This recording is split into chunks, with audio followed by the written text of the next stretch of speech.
సుమన్ టీవీలో మీ business promotions కోసం ఈ కింది నెంబర్ను సంప్రదించగలరు.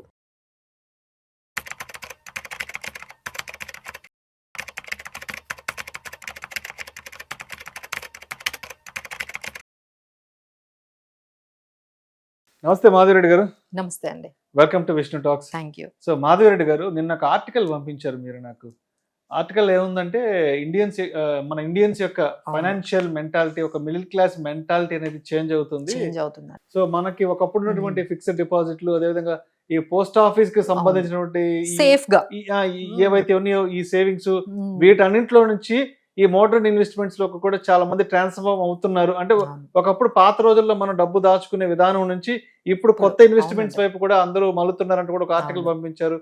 దాని గురించి కొంచెం డీటెయిల్ గా చెప్పండి.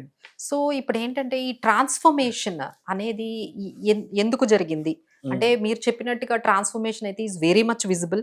ఇప్పుడు మనకి SIPs ద్వారా దాదాపుగా 31,000 కోట్లు నెలకి పెడుతున్నారు. ఇది దాదాపుగా ఇప్పుడు AUM మ్యూచువల్ ఫండ్ లో చూసుకుంటే 80 లక్షల కోట్లు.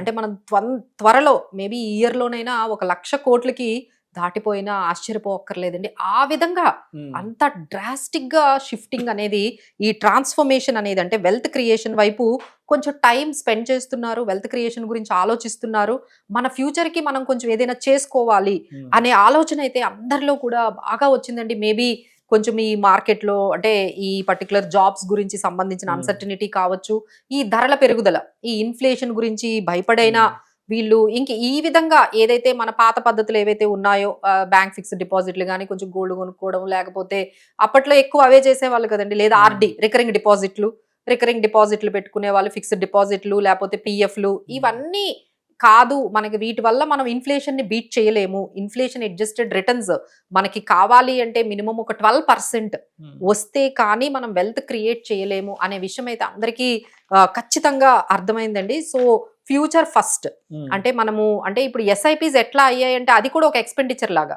ఇంటద్ద ఓకే 20,000 కడుతున్నాము, అలానే పిల్లలకి స్కూల్ ఫీజు కడుతున్నాము, అలానే SIP 20,000 కట్టాలి అనేది ఎంత బాగా వెళ్ళిపోయిందంటే అందరూ కూడా అంటే అది ఒక ఎవ్రీ మంత్ ఒక ఆబ్లిగేషన్ లాగా మనం ఖచ్చితంగా మన ఫ్యూచర్ కోసం ఈ 20,000 మనము ఖర్చు పెట్టాలి ఈ టువర్డ్స్ ఇన్వెస్ట్మెంట్ అనే దానికైతే మనకి ఖచ్చితంగా కనిపిస్తుందండి. ఏదైతే ఈ చిట్టీలు వేసేవాళ్ళో లేకపోతే ఈ RDల్లో పెట్టేవాళ్ళో అదంతా కూడా మొత్తం పూర్తిగా ట్రాన్స్ఫర్మేషన్ అయినట్టుగా అంటే బట్ మనకి పూర్తిగా కనిపిస్తుంది.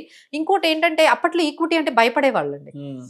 అమ్మో ఈక్విటీయా, అమ్మో స్టాక్ మార్కెట్, ఇందులో గ్యాంబ్లింగ్ అనే ఏదైతే మెంటాలిటీ ఉందో ఆ మైండ్ సెట్ పూర్తిగా మారి ఈ SIP అనేది మొత్తం మార్చేసిందండి. ఈ మైండ్ సెట్ నే మార్చేసింది. ఎందుకంటే ఒకేసారి పెట్టట్లేదు మనం మార్కెట్ లో. ఓకే పడుతుందా మార్కెట్, పడనీయండి, ఎక్కువ యూనిట్లు వస్తాయి కదా అనే విధంగా వాళ్ళకి అంత నాలెడ్జ్ అనేది వచ్చేసిందండి. మార్కెట్ పడితే పడనీయండి, మనకి ఇంకా చాలా టైం ఉంది, మనం 20 సంవత్సరాలు కదా ఇన్వెస్ట్ చేస్తుంది, ఇప్పుడు మనకి ఎందుకు అంత దాని గురించి అంత వర్రీ, అలానే మనకి మార్కెట్ పడినప్పుడల్లా ఎక్కువ యూనిట్స్ మనకి అక్యుములేట్ అవుతాయి అనే ఆ నాలెడ్జ్ కూడా, ఈ రూపీ కాస్ట్ యావరేజింగ్, ఇవన్నీ కూడా చాలా మందికి కొంచెం అలవాటు అయ్యాయండి. సో ప్రతి ఒక్కరూ అసలు ఈక్విటీ అంటే భయపడడం కానీ, ఇలా సిస్టమేటిక్ గా పెట్టుకుంటూ వెళ్తే కొంచెం మనకి పాజిటివ్ గా వెల్త్ క్రియేషన్ జరుగుతుంది అనేది అయితే మనకు వచ్చిందండి. ఇంకొకటి బాగా షిఫ్ట్ ఎందుకు వచ్చింది అని చూసుకుంటే, ఈ రియల్ ఎస్టేట్ లో ఏం జరిగిందంటే ఎప్పుడైతే రియల్ ఎస్టేట్ బాగా పెరిగిందో రెంటల్ ఇన్కమ్ 4% వస్తుందండి. మీరు ₹1,00,00,000 ఇల్లు కొన్నా మీకు ఎంత వస్తుందండి రెంట్? ₹1,00,00,000 మీరు ఇల్లు కొంటే దాని మీద మీకు 4% వర్కౌట్ అవుతుంది, ఈ రెగ్యులర్ ఇన్కమ్. సో ఇలా అయితే మనకి ఇంకా ఈ ఇన్ఫ్లేషన్ కూడా బీట్ చేయలేకపోతున్నాయి రెంటల్ ఇన్కమ్స్. సో ఈ విధంగా ఈ ఇల్లులు కొనడము, లేకపోతే దాని మీద రెంటల్ ఇన్కమ్ తెచ్చుకోవడము, అదొక రిటైర్మెంట్ ప్లానింగ్ లాగా అప్పట్లో ఒకప్పుడు చాలా మంది అప్పట్లో ఒక ఇల్లు కొనుక్కొని దాన్ని రెంట్కి ఇచ్చారంటే అది సెటిల్మెంట్ లా ఫీల్ అయ్యేవాళ్ళు. ఓకే మనకు లైఫ్ లాంగ్ రెంట్ వస్తుంది, ఆ రెంట్ మీదే మనకు పెన్షన్ లాగా వస్తూ ఉంటుంది, ఒక రెగ్యులర్ ఇన్కమ్ లాగా ఫీల్ అయ్యే ఆ పర్టికులర్ ఏదైతే ఆ మెంటాలిటీ ఉందో చాలా చేంజ్ అయిందండి. అందులో నేను బాగా షిఫ్ట్ చూశాను. ఎందుకంటే క్యాలిక్యులేట్ చేసుకుంటున్నారు, నేను ₹1,00,00,000 పెడుతున్నాను, నాకేమో రెంట్ 20,000 వస్తుంది, సో నాకు దాదాపుగా 4% వర్కౌట్ అవుతోంది. సో దీనివల్ల మనకి వెల్త్ క్రియేషన్ అయితే ఏమీ జరగట్లేదు, మనకి దీనివల్ల ఏం పెద్ద లాభం లేదు. ఇలా ఇల్లులు కొనుక్కుంటూ వెళ్ళిపోయి ఆ రెంటల్ ఇన్కమ్ వల్ల మనకి 3-4% అంటే దాని మెయింటెనెన్స్ ఖర్చులు, దాని ప్రాపర్టీ ట్యాక్స్లు అన్ని కట్టుకోక ఎంత ఉంటుందండి? అది 2 నెలలు వేకెంట్ గా ఉందనుకోండి, మీకు ఇంకేమొస్తుంది? సో ఫైనల్ గా 3% వర్కౌట్ అవుతుంది అనేది ఎప్పుడైతే అర్థం చేసుకున్నారో చాలు, మనం ఉండడానికి ఒక ఇల్లు చాలు, ఈ మెంటాలిటీ వచ్చింది. ఉండడానికి ఒక ఇల్లు చాలు, మళ్ళీ మళ్ళీ ఇల్లులు కొనడం, దాన్ని అద్దెలకి ఇవ్వడము, వాటిని బాద్రాబంది మాకు వద్దు, ఎందుకంటే దాని మీద వచ్చే రెంటల్ ఇన్కమ్ ఏం మనకి బాగాలేదు, సో దీనికన్నా ఇంకేదైనా బెటర్ ఆప్షన్ ఉంటుందా అని చెప్పి ఆలోచించినప్పుడు అందరికీ కూడా ఇది ఈ ఎస్ఐపిస్ అనేవి, మ్యూచువల్ ఫండ్స్ అనేవి చాలా ట్రెండీగా అనిపించాయి. సో ఇప్పుడైతే ఈ జెన్జీస్ ఎవరైతే ఉన్నారో వాళ్ళైతే అసలు ఖచ్చితంగా రియల్ ఎస్టేట్ వైపు వెళ్ళట్లేదండి. అందరూ కూడా ఎవరైతే ఈ జెన్జీస్ ఉన్నారో వాళ్ళందరూ కూడా ఈక్విటీ వైపుకి, ఐపీఓస్ వైపుకి చాలా మనకి ఎక్కువగా ఆ ట్రెండ్ షిఫ్టింగ్ అనేది కనిపిస్తుంది. అలానే పెద్దవాళ్ళు కూడా అండి ఇప్పట్లో ఈ 50 ఇయర్స్ ప్లస్ లో ఉండే వాళ్ళు కూడా మా దగ్గరకు వచ్చి, మేడం బ్యాంకుల్లో పెట్టుకుంటే మేడం 4% 5% వస్తుంది మేడం, మాకు ఎట్లా వర్కౌట్ అవుతుంది, సో ఏదైనా బెటర్ గా ఉంటే చెప్పండి, కనీసం 10 రావాలి కదండి అనేది బాగా పెరిగిందండి. అప్పట్లో బ్యాంకుల్లో 12% 10% వచ్చుండేది ఇంట్రెస్ట్. అప్పుడు ఎవరు కంప్లైంట్ చేయలేదు, ఎవరు వేరే ప్రోడక్ట్ వైపు కూడా చూడలేదండి, ఎవరు వేరే ప్రోడక్ట్ నే అవసరం లేకుండా పోయింది. ఎందుకంటే బ్యాంక్ వాళ్ళే 10% 9% ఇస్తే వాళ్ళకి అవసరం ఉండేది కాదు. ఎప్పుడైతే ఈ బ్యాంక్ ఇంట్రెస్ట్ ఎప్పుడైతే ఈ 4% టీడీఎస్ కట్ అయిపోయి 5% ఇట్లా వస్తున్నాయో ఇంక ఇందులో ఉంటే లాభం లేదండి. ఈవెన్ 50 ఇయర్స్ వాళ్ళు కూడా ఆలోచించే పరిస్థితికి అయితే వచ్చారండి. వాళ్ళు కూడా భయపడకుండా వాళ్ళు కూడా మ్యూచువల్ ఫండ్స్ లో ఇన్వెస్ట్ చేస్తూ ఉన్నారు. మా దగ్గర చాలా మంది క్లయింట్స్ ఇదే కంప్లైంట్ తో వస్తున్నారు, మేడం 4-5% అయితే మేము ఇన్ఫ్లేషన్ ని మేము బీట్ చేయలేము, మాకైతే కొంచెం మంచి బెటర్ అట్లీస్ట్ ఒక 10% అయినా వచ్చేటట్టు. తర్వాత మ్యూచువల్ ఫండ్స్ లో డెట్ మ్యూచువల్ ఫండ్స్ కూడా ఉన్నాయి కదండి, అంటే ఈక్విటీలోకే వెళ్ళాలి. వాళ్ళే చెప్తున్నారండి, అంటే మేడం మల్టీ అసెట్ ఫండ్స్ ఉన్నాయి కదా, ఫ్లెక్సీ క్యాప్ ఫండ్స్ ఉన్నాయి కదా, ఇందులో ఎక్కువ రిస్క్ ఉండదు కదా, అంటే అంతా వాళ్ళకి అర్థమైందండి. ఎందుకంటే ఓ 10 ఇయర్స్ 20 ఇయర్స్ జర్నీ చేశారు మ్యూచువల్ ఫండ్స్ లో. బాగా జర్నీ చేసినప్పుడు వాళ్ళకు ఒకటి అర్థమైంది ఏంటంటే, మార్కెట్ ఇలా కొన్ని సార్లు పడినా ఒక 2 ఇయర్స్ కొంచెం డౌన్ లో ఉన్నా మళ్ళీ అది రీబౌండ్ అవుతుంది. మళ్ళీ మనకి మినిమం ఎంత లేదన్నా ఒక 12% అయినా ఇవ్వగలిగే ప్రోడక్ట్ ఏదైనా ఉంది అంటే అది మ్యూచువల్ ఫండ్స్ అని చెప్పి అందరికీ నమ్మకం వచ్చింది. అందుకనే మనకి